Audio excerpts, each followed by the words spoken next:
process, Danny has somehow become the new IT person for the DMOC. When something goes wrong, I just look this way. Can you see that? Oh, I see it.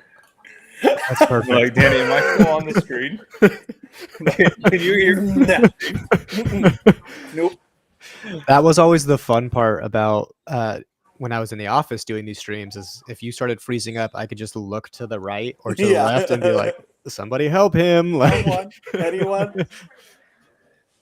Well, since I got plugged into the internet, which is a fancy new thing these days, the streams have been much better. So yeah, Fredo, as our office Zoomer, how does it feel to get plugged into the internet? Like, do you feel like you're in the Matrix? I do. Everything is faster. I don't get the rainbow wheel, the rainbow wheel of death, and so it's good. It's good to be up to date. In the same way that it's good to have you back, McKay. Welcome. Yeah, we missed you, man. Yes. Welcome back.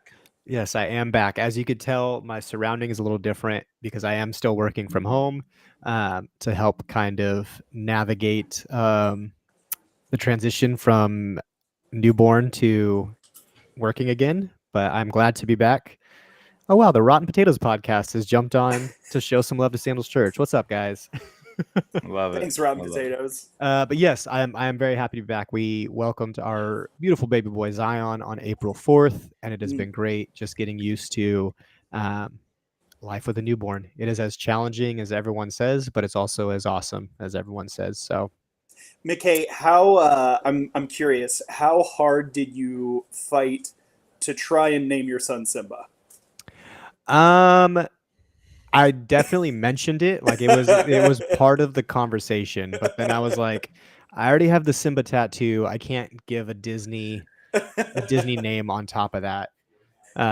You holding up your baby with your Simba tattoo in the hospital room, calling little Zion Simba. I need his neck strength to be a little bit stronger, but at some point I will do the Simba. Yeah. It is time. Yeah. Have Vienna on the floor like barking at him or something. Well, no, I love that name that you guys picked for him. It's a really, really pretty name. Yeah. It's one of those. One thing that I want to come from parenting content is discussions on how hard it is to actually pick a name for your child. Oh man, Fredo, I don't know if you experienced this, but like when Viv and I sat down to try to land on a name, I realized how many people I did not like in my life because of all of these names where I was like, no, I know someone with that name.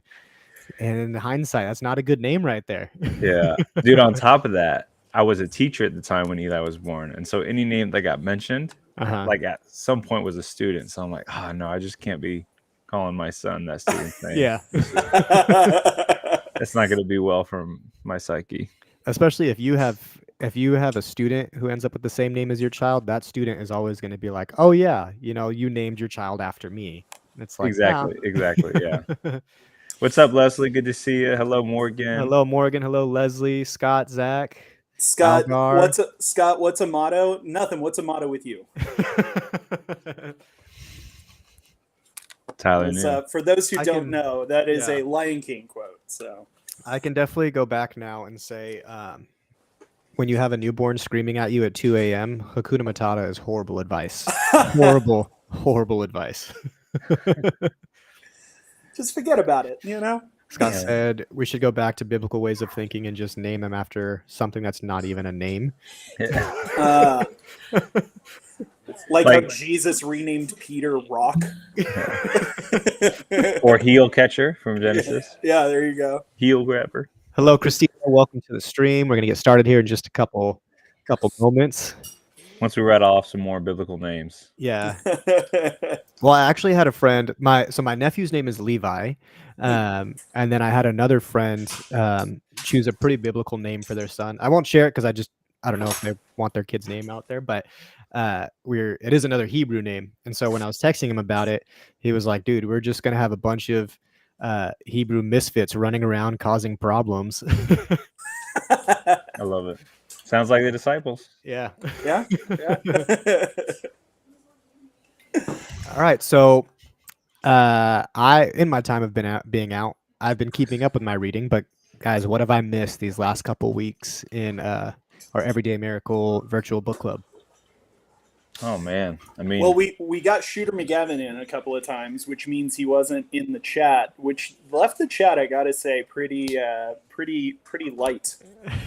I did hear Scott was carrying the team for a little bit, which is expected. yeah, he's talking will get you to carry it for sure. Well, cool. Maher Nicola, Shalal Hashbaz is probably the craziest name. Nicolo, I agree with you. absolutely. That is a pretty exceptional name. Yeah. I can't even try to pronounce that. In my Bible reading, we've been going through the Old Testament. It's like a Bible plan with the Bible app. And I was going through, we had just gotten through Second Kings, and some of those sections, I'm like, I have to skim, because if I try to properly pronunciate all of these names, I'm gonna be reading for like 2 hours. Oh yeah. You just have to go by. You just have to like pick a nickname for him in your head, and then just substitute that and move on. Especially when you get to Chronicles, and Chronicles has that one section which is just all genealogies. Just feel good that you read like 4 chapters that day. It's like, and then as I went to the fields and did. But no, it's been a fun time. We've certainly missed you, though, McKay, leading this effort. So, thank you, Tyler. Have you been on stream since I've been out? Once, do we need to properly introduce you or reintroduce you? Maybe. It's been a little while. So I'm Tyler. I have been here at Sandals for about 5 years now, and I work on our digital media team, helping our content creators, and I also produce the Debrief podcast with Pastor Matt. Nice. Let's go. Nice. Thank you for all that you do, Tyler. He does a great work with our team. He's a pleasure to have on. It's awesome. Mostly I fix the server when McKay breaks. Yeah. So Fredo breaks the internet, not for good reasons. He just doesn't know how to log on to it. Easy. I break Tyler's server on like basically a 2-hour basis. Like, I'll fix it, and then I don't know what I'm doing. I'll just nuke it and blow it up again. So Tyler's subtitle for our team is fixing the server for McKay. So today we are jumping into chapter 9. Chapter 9. Whoops. The complex reality of healing. Fredo did not improve while you're out, McKay. Sorry, Fredo. You're still catching strays in the chat. Before we dive into this chapter, I want to let all of our viewers know, potential trigger warning. This chapter talks about mental health. If you or someone you know is struggling with mental health, know that you could always reach out to us here at the church. And there is also plenty of mental health support lines. Please talk to somebody. There's always an option for you. So fair warning. This will be some pretty intense topics, but we love to be able to step into this space and talk to you guys about it. So, absolutely. Even if you end up watching this after the live stream, feel free to comment or reach out to us on the YouTube channel, and someone from our team will definitely want to connect with you. So, you will not be missed. Yeah, the safe one is online at sandalschurch.com. Send us an email there, and someone on our team will get back to you very, very quickly. So. Let's dive into this. What are some of your guys' thoughts, just as we overview this chapter before we kind of get into some of the details of it?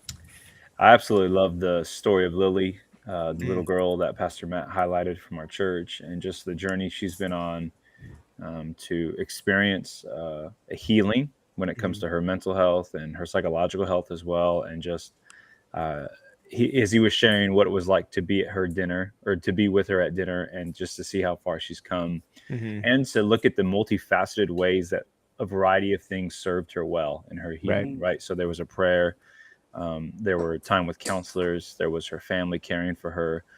There was her utilizing her own hands in the way that she was like caring for animals, and kind of developed a sense of responsibility. And like, I just loved the holistic image, I guess, of someone who is being able to walk through healing, but not just focus on one aspect of it, but on a variety. And so it was just a great, like, kind of in the real moment to see like this is happening, so it was beautiful. Yeah, definitely.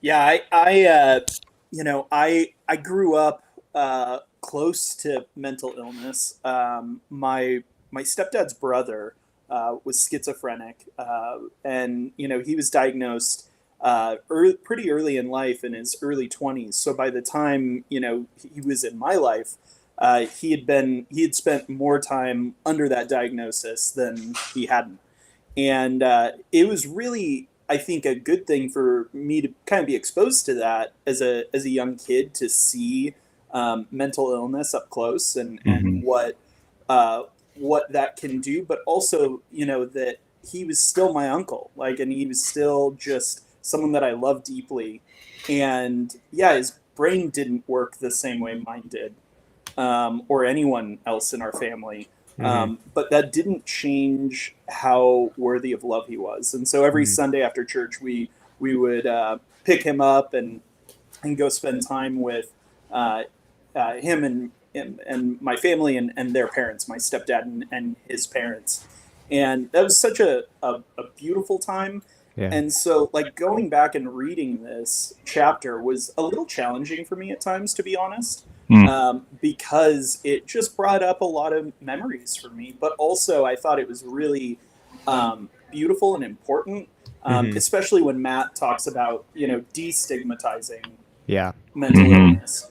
That's something that I really care a lot about. It's something I really agree with Matt on, that if we don't kind of tear down those stigmas as a church, with the people in our lives and in our church, I think that we're missing an opportunity to not only connect better with these people and learn from them and love them and be loved by them, but I think we're also missing an opportunity to see God potentially do a healing work in their life if we just never talk about these things. Right.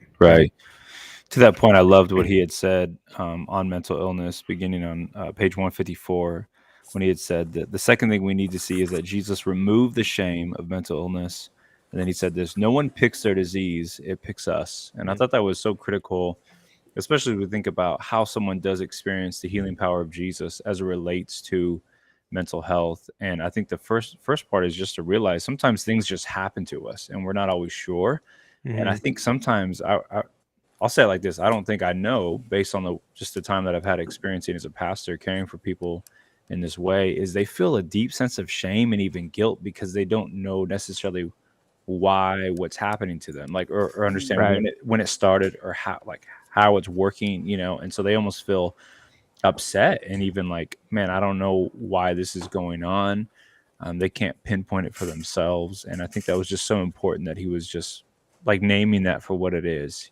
Oftentimes these things can just happen to us and we're not always sure, and it's important as a church we don't try to get to the very bottom of everything, especially if someone's not sure as to exactly what it is that's going on mentally with themselves, and so I just loved the pastoral care he had, and just the role that plays as we see people experience a miracle in this way. Yeah, I grew up in a context in church where mental illness wasn't really talked about. And when I was younger, I was very hurt by that because I was struggling. As I'm older and kind of gone through a healing process, I can recognize the complexity of it. And I can see why most people stay away, because it is very challenging and it is something that has to be handled with love and delicacy. But I love what Matt said at the end of page 155. He said, either you or someone you love will struggle with mental illness in your lifetime. Bring this matter to God.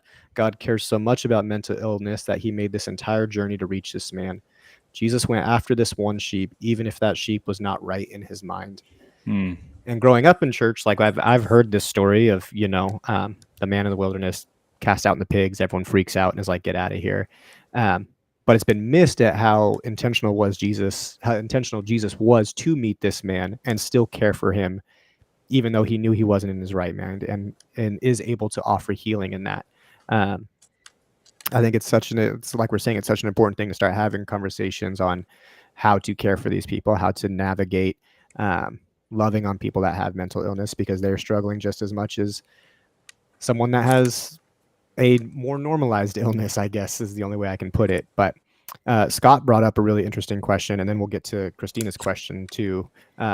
Scott asked, how do you know the difference between a mental illness versus a demonic presence in their lives?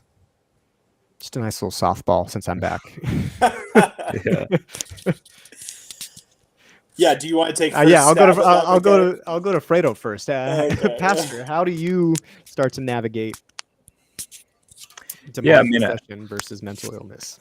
I think one of the best ways to at least start the process of differentiating between the two would be to ask about their story, like discover who this person is, as a way to help you from jumping too quickly to demonic activity. It could be that there is zero demonic activity and you simply have something going on chemically in the brain, right?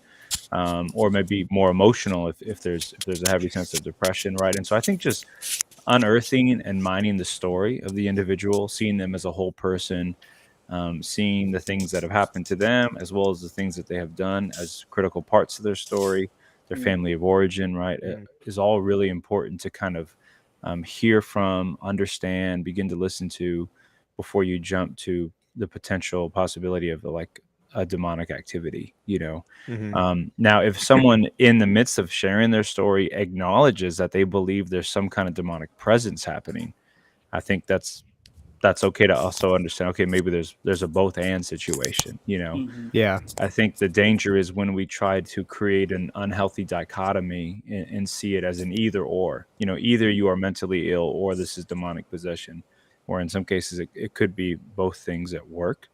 But I think it's important to begin first with the story, and see this person as a whole person, and listen well to the things that they're experiencing. So in my experience with demonic presence, it's hard to say here are the key factors, that would go off in my mind as, oh yeah, this is demonic presence. I usually just start by asking as many questions as I possibly can as to what they think they're experiencing or what they're hearing or what kind of maybe physical presence, is going on. I'll ask very direct questions too, like has somebody invited demonic activity? Like has someone asked for that? Do they have some kind of background with that? And so those things are also really, really helpful in trying to figure out too. So, yeah, that's a great answer, Fredo. Thank you. Sorry, I'm just giving you such easy questions to start out with. I think it's important as believers, we can recognize that there is a spiritual world and there is demonic presence. There is a demonic presence in some things. I would encourage all believers to maybe be a little hesitant to just go straight to demonic possession. I think even in mental illness, there is an invitation from God to bring that to Him and to really process through some of that. And sometimes when we jump too far spiritual too quickly, we can dismiss the work that God is inviting us to do through some of those illnesses. I'm in no way, shape, or form saying that there's never demonic possession in these situations. Matt even says in the book sometimes it's multiple issues that require multiple different solutions. But in my faith journey and in my experience with this, the Lord invites us into healing through some of the work that we have to do as well. And sometimes we're just a little too quick to be like, oh, no, we just need, this prayer or things like that. And it's like, well, yes, you do, but you also need to take steps to become a healthy person in the Lord as well. Is what I would say to that. Yeah. I would also want to include the important aspect of the way Satan often operates in our lives is through lies, right? And so it's not just that there's some kind of like ominous, dark, heavy physical presence that maybe you're sensing, but it could be, especially for someone who has felt the struggle and been to some degree like restricted in their life because of a mental illness or a mental health issue, that they have subtly begin to believe lies and allow those lies to define who they are, right? And so in that sense, we would say there are certain things that the enemy might be using in your own mind and in your own heart as a way to keep you enslaved, to keep you from experiencing the full life that Jesus has for you. And so in that way, I think it's important to rightly identify the both and nature of what can be going on. You might have a long history of some things that need to be addressed medically with the psychologist as well, with other doctors. And at the same time, it's important that we begin to unwrap some of the lies that maybe you have believed about yourself, about the way that God designed you and made you, and the kind of life that He has for you moving forward, And so I think I think multiple things are at work, Mhm. and so I think that's critical. I love what both of you guys have kind of shared about, maybe there's like a false dichotomy there. And what I mean by that and what we mean by that is that it, like Fredo, like you just said, it might not be either or, it could be both and. Mhm. And I think, anytime that we're dealing with something demonic, um, it's important to remember that the ultimate goal is to separate you from God. Mm. And so, it's almost, not to be like flippant, but it's almost like it either or. If there's spiritual attack or not, the answer is get closer to Jesus. He's the Yeah. healer. Mhm. And like the closer we get to Jesus, we know that demons flee from him. So if we're Yeah. living a life that we're constantly trying to draw near to Jesus, demons are going to not want to be around that, Right. Mhm. and so Mhm. it's almost like that might not require something formally spiritual in that. It's Mhm. that as we pursue healing, as we pray for healing, for whatever is causing this ailment, the Mhm. closer we get to Jesus, the more that spiritual warfare is going to be dealt with in the spiritual realm rather than Yeah. in our hearts and in our lives. Mhm. Mhm. Yeah. Yeah.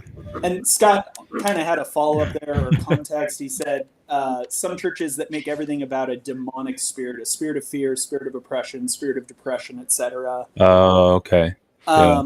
Yeah, I think that some of those things, I mean, it could very well be there's so much that we don't understand, right, Fredo, about the spiritual realm and about spiritual warfare.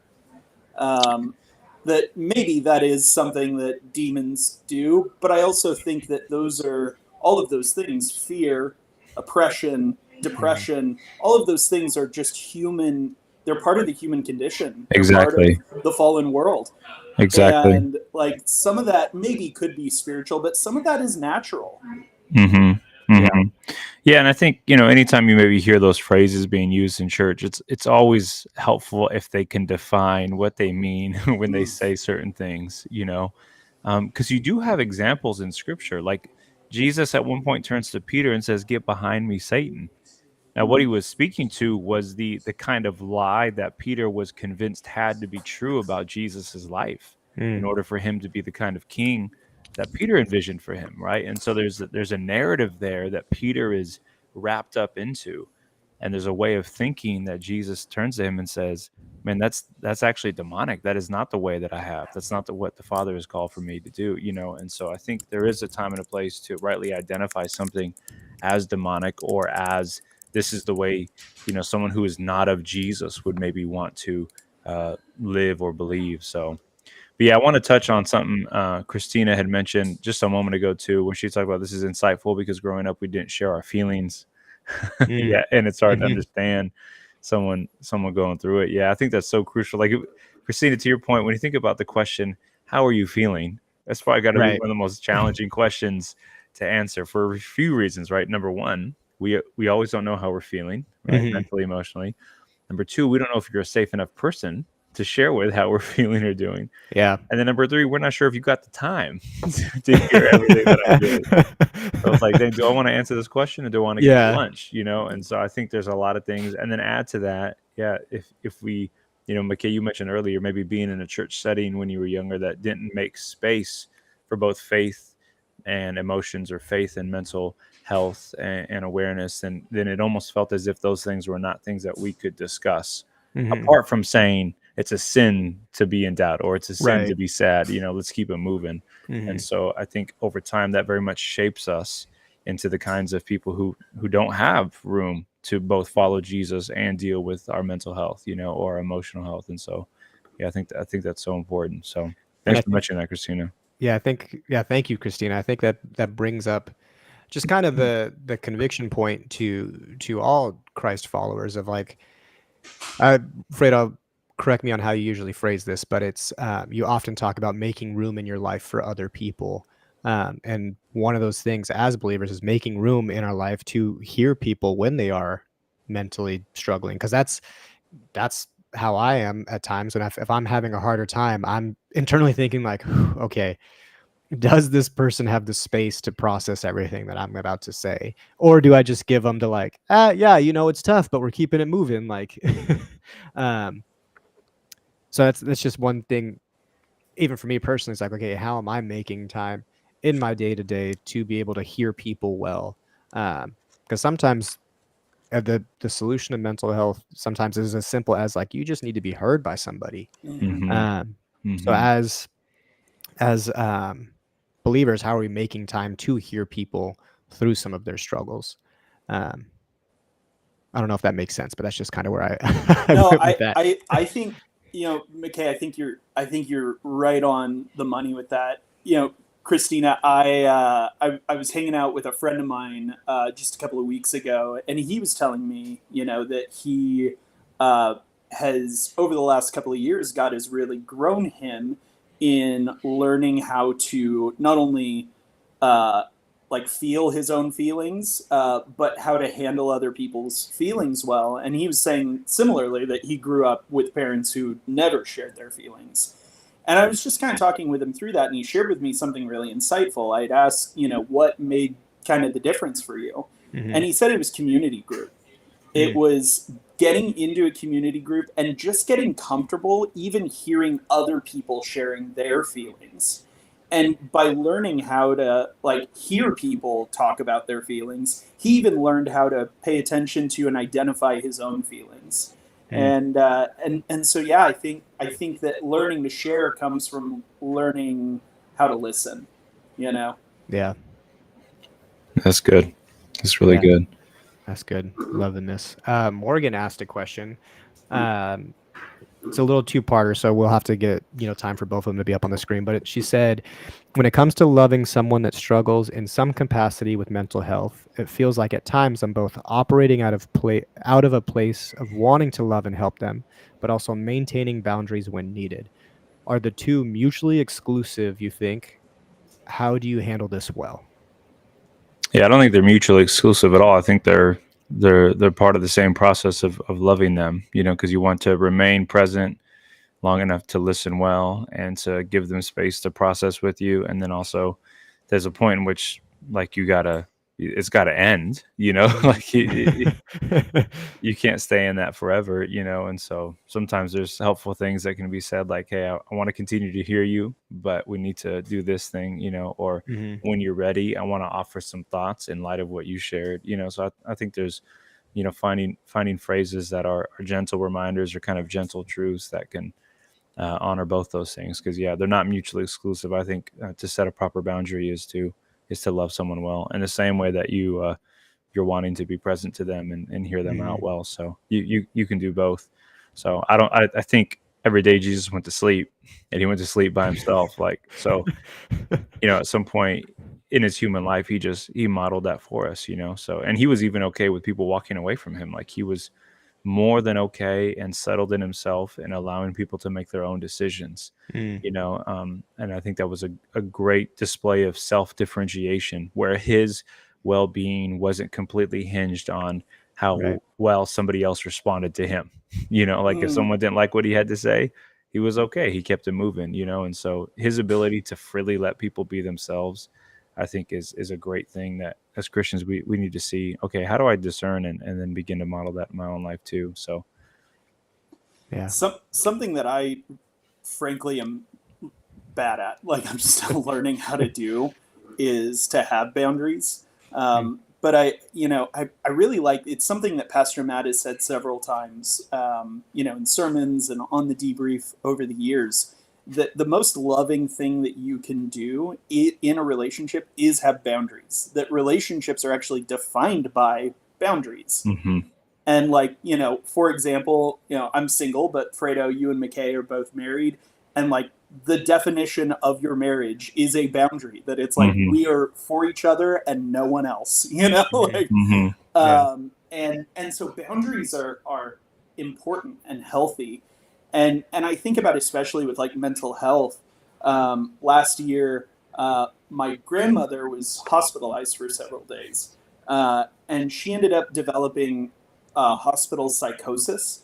And, we ended up kind of seeing that she also has some early signs of dementia. With like sundowners syndrome. It's something that a lot of older people experience. And if you have older people in your life, there's a good chance that, they're suffering to some degree or another from sundowners. That as the night grows on, they start to lose more touch with reality. And when we were in the hospital, my mom and I trying to, be there with her to support her and to love her well, as she was losing touch with reality, she was becoming, at times really mean toward my mom. And at one point in particular, I had to tell my mom, like, look, I need you to go into the hallway. Like, you're not okay right now. And you need to take a walk and let me, kind of dive into this with grandma right now. And my mom really needed that. She needed that boundary in order to be able to come back and still, love and support her mom and recognize that this is the mental illness talking, not her mother, and that's hard, but you kind of have to have those boundaries in order to be able to love people well. Yeah. Yeah. It's a good word, man. Yeah. Whew. I feel like we just need a deep breath because this is a lot. I mean, this is all great, but I'm loving it. Christina, that makes sense. I previously just wanted to have a therapist fix the problem, but hearing from a place of love sometimes is the answer. I relate to that so much, Christina. Go ahead, Tyler. No, I was just going to say, I can't tell you how many times I got angry at my therapist over the years. Like, just fix it, okay? Like, right. Where, I just had it, but where did it go? Yeah, this kind of connects to what she was saying, what Christina was saying on page 158, the psychological aspect. Pastor Matt wrote, "This is an important step to healing. Jesus didn't just cast out the demon. He sat with the man and counseled him. Jesus didn't just get rid of the problem. He gave the man what he needed. When you're looking for your miracle, you may need more than the problem solved. You may need to just sit, or you may need to sit with Jesus." And I think that's kind of adding into like what we're saying of sometimes it is just sitting and waiting and seeking that counseling through the Lord. I lost what I was saying. I think I love that, man. I think it's so crucial because it is part of also the restoration, right? There's a part where he's sitting with Jesus. He's in his right mind. The text says he's fully clothed and people from the village have come to see him, right? And so there's a kind of reintroduction into normal, ordinary community that is so important as part of the process, And so the healing, if it is more specific to a mental situation, a psychological one, that kind of process will have its place, but also to the degree that it re-invites you back into the community, right? Re-invites you back into some social norms. I remember walking with someone in my family who was what we thought was going to be like kind of getting over the hump towards sobriety, and it was so important to help reintroduce them into normal, healthy rhythms with the rest of our family and community, so that they weren't just kind of feeling like they conquered this on their own and now they just have to like focus on that all day, but they can just show up to the barbecue and hang out, or come over and do like normal things again, And so I think that's so important to what you were pointing out with just, the ability to sit, to be present, and then also to reintroduce them into healthy, ordinary community rhythms again. Yeah.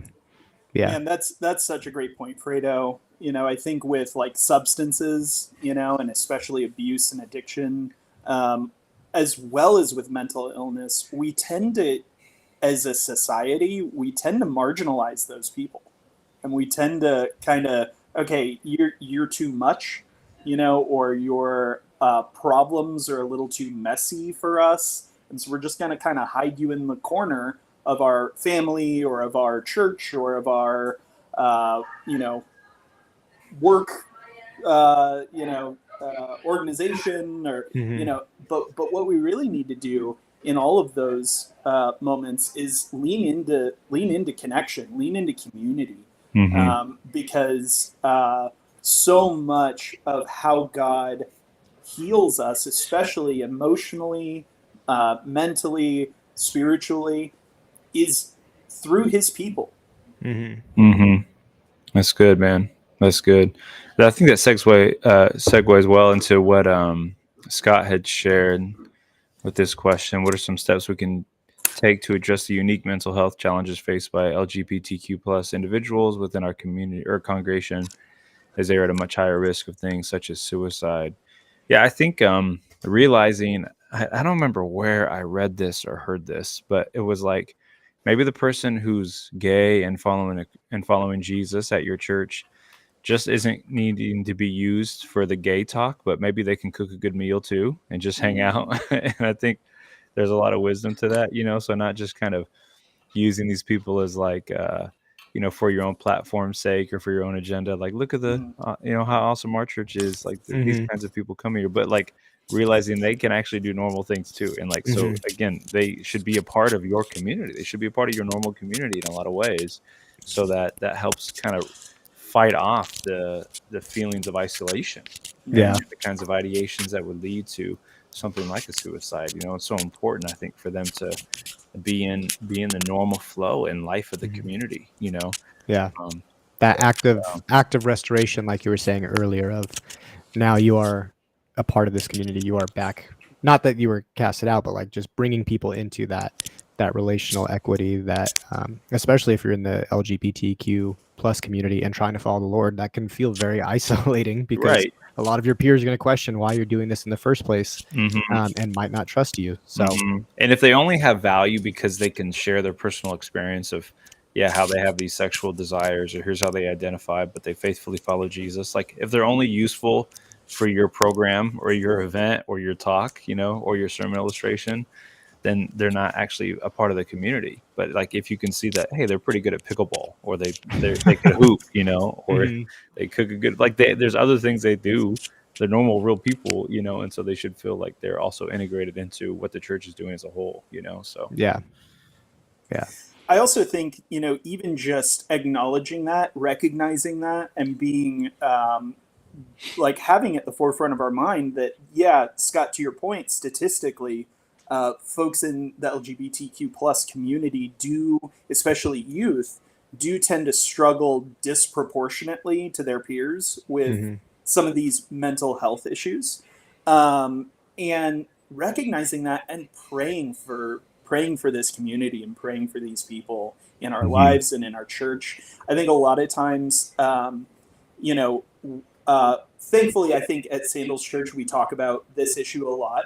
But I think in the big church, I think we tend to talk about LGBTQ in regards to sexual sin, and not just as people that struggle with all the normal people things that we all struggle with. Yeah. And recognizing that, I think it's important for us to specifically and specially pray for the people in our lives that are in the LGBT community against, some of those issues, and also to lean in with them.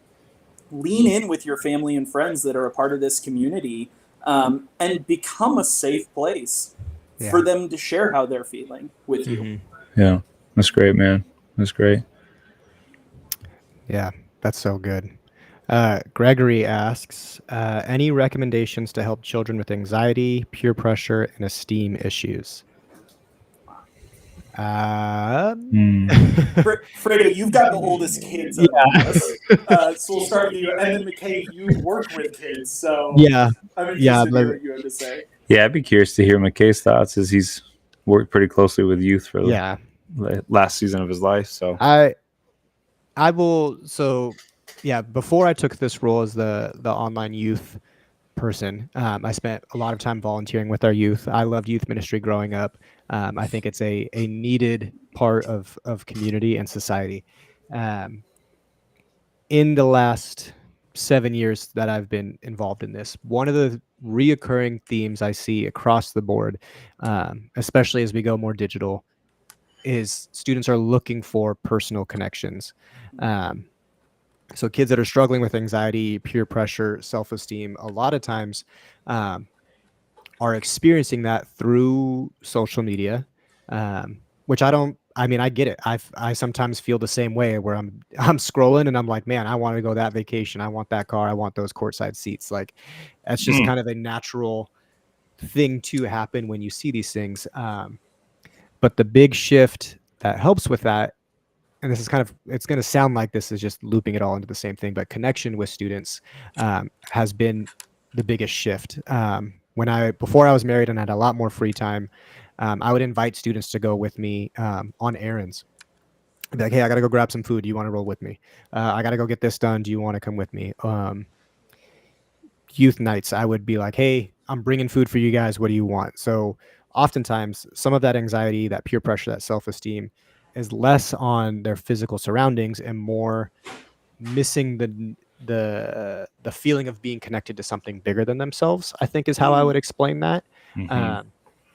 Which as a parent, I know that's challenging because you're balancing this relationship of wanting your kids to feel involved, but also having to be the discipliner and the rule establisher and things like that. Gregory, I don't know how old your kids are, and if you do this already, great. I would definitely limit some of that screen time and maybe start implementing some family things to do together of like, hey, we're putting the phones away and we're playing Monopoly right now, or we're playing Mario Kart, or we're going to go on a family walk around the neighborhood. Some of those spaces will be just a game or just a walk, but as those routines keep building, some of those spaces will develop into 9 and 4. Okay. Yeah, that's a very, I mean, especially at 9, a lot of things are changing. Some kids hit puberty really early, some hit it later. But there's a lot of hormones and emotions at that time. The biggest thing is just making space for your kids to know that they can talk to you, and making that a routine thing. I can only imagine like how hard it is to, as a parent, be worrying about some of those things. I feel like I'm talking a lot, but just those routine spaces of like, hey, this is where we come to talk about this, and don't be afraid to share some of the stuff that you're going through with your kids. Obviously, don't put your anxiety on your kids, but when they see you sharing and processing your feelings and emotions, that now invites them to do the same thing. That's a little long-winded. Well, and I really love where you landed, McKay, and especially as it pertains to like limiting screen time. I think again, I don't have kids, but my sort of secondhand experience with friends who have kids that are, struggling with some of these things now is that, sometimes parents are like, all right, phone's out, and kids don't really understand why. They think it's a punishment or something. But even having a conversation of like, hey, you know what? Like, I sat and doom scrolled for too long, and it really affected my confidence. I saw these things that affected how I was feeling about myself, and I realized that I needed to kind of disconnect from that for a while. And I want that for you too. I don't want you to feel what I was feeling. Yeah. And I think that vulnerability and that honesty invites your kids to be able to talk with you about maybe the peer pressure they're experiencing or the anxiety that they're facing. And I'd also recommend, Gregory, Pastor Matt, just actually address this on the debrief on the most recent episode 231 with Justin Knowles, where he specifically talks about, the struggle growing up with all of these things, anxiety and peer pressure, and especially, self-esteem and self-confidence. Yeah. He addresses that in the most recent episode. I encourage you to go give that a listen. One thing before you jump in, Fredo, because I mean, I would imagine everyone on the stream has felt some kind of peer pressure or self-esteem issues throughout the span of your school livelihood, because kids last hour. Yeah, kids are not great, and they're all sinners, and they all need Jesus. But one of the things, even in the midst of my struggle throughout high school, was the relationship I had with my parents and my grandparents. Some of my favorite memories, I was actually going to share this with you, Tyler, earlier. I'll talk about it offline. But some of my favorite memories was simply going with my dad to work when he was a truck driver. Some of those conversations were just talking about skateboarding or music or basketball. And then without forcing it, we would just get into a deep conversation about what it means to be a young man and what to be aware of and how to think through certain things. And it was the same thing with my grandpa, where we would go out to these races and there'd be a long drive. And sometimes he would just tell me stories of when he was a kid, and then it would lead into a different kind of conversation about his experience of growing up and what it means to be a man. I think Brian said, "Don't fall for the lie that they don't want to spend time with you as they get older." So good. Yeah, your kids want to. Your kids are half of your DNA. They want to be around you. You probably have the same interests and um, the same hobbies, I would imagine. So like Fred, I know you'll go play sports with Eli and you'll do stuff with Ella. I'm a big reader, so like one thing that I already plan for my kids when they get older and are reading is like, all right, I'll read the books that you're reading and we'll do our own little book club of, you know, Percy Jackson and Harry Potter and like those kinds of things. It's creating those spaces to allow for rest and allow for natural conversations to take place, and allow you to really build and pour into your kids. Yeah, I love that, man. I love that. Gregory, it's a great question.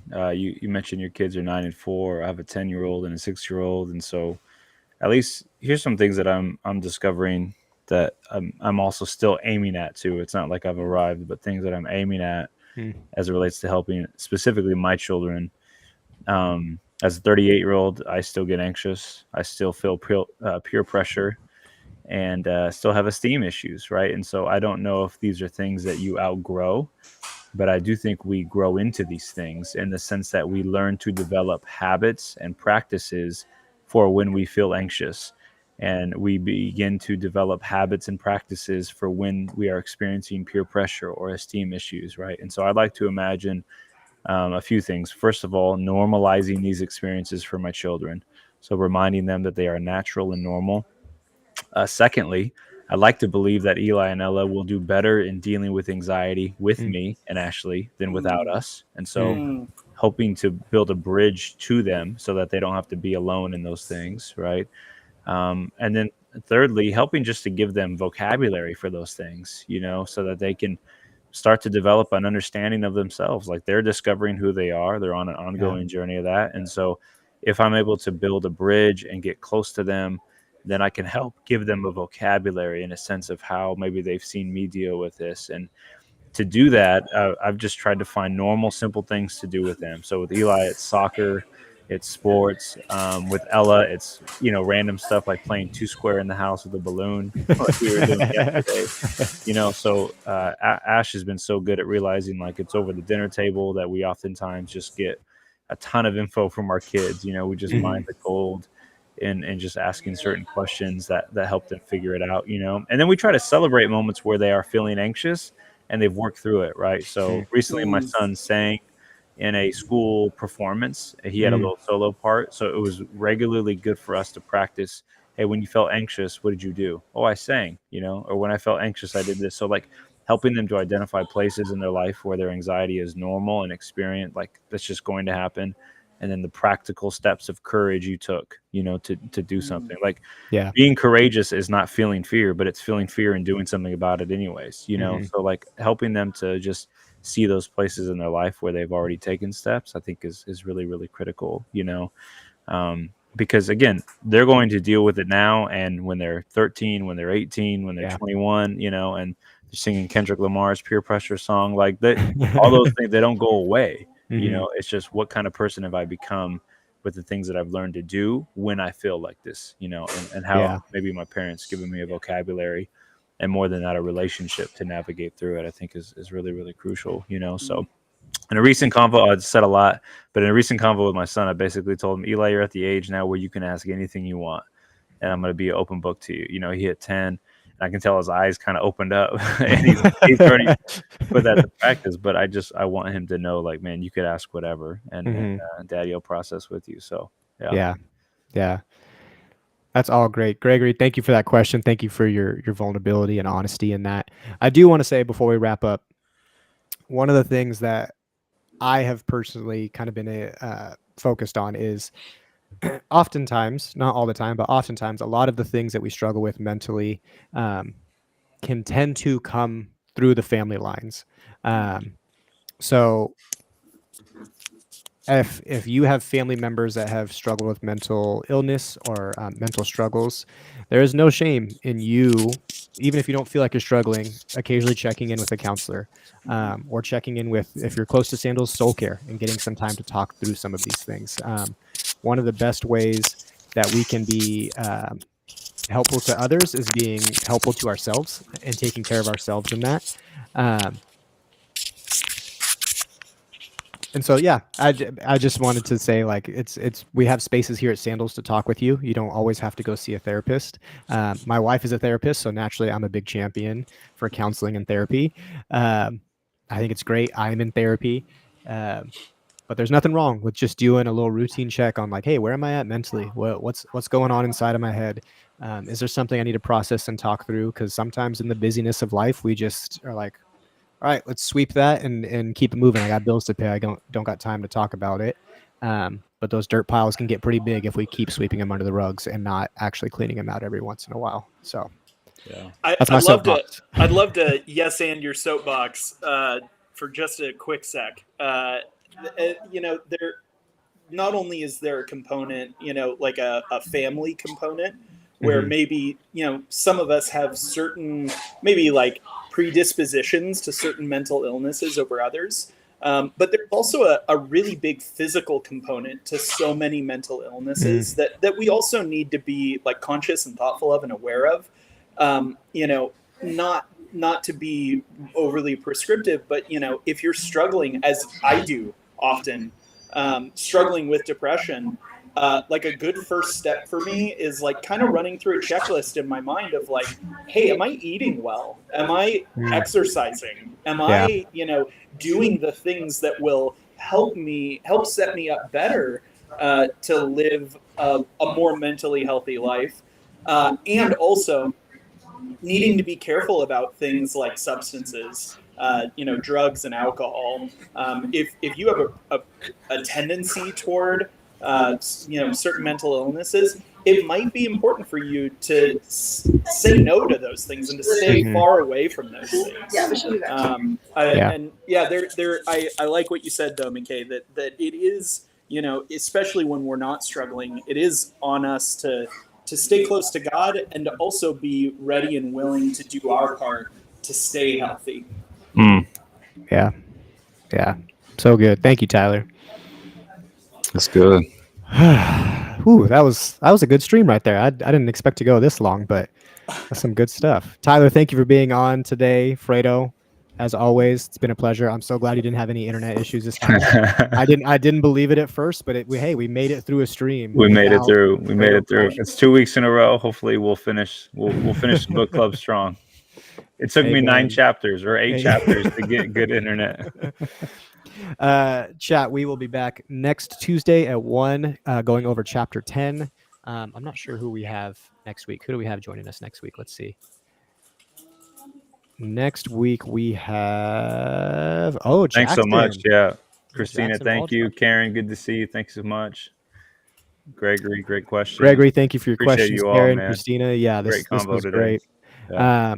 If you want to connect more with any of us, again, send us an email at online@sandalschurch.com and we will follow up with you. Yeah, this will live live on our YouTube afterwards. If you think there's someone that needs to hear this, feel free to share this with a friend. I think that's all I got for my sign off. Anybody else? You guys got anything else? No. See y'all Thanks, next McKay. week.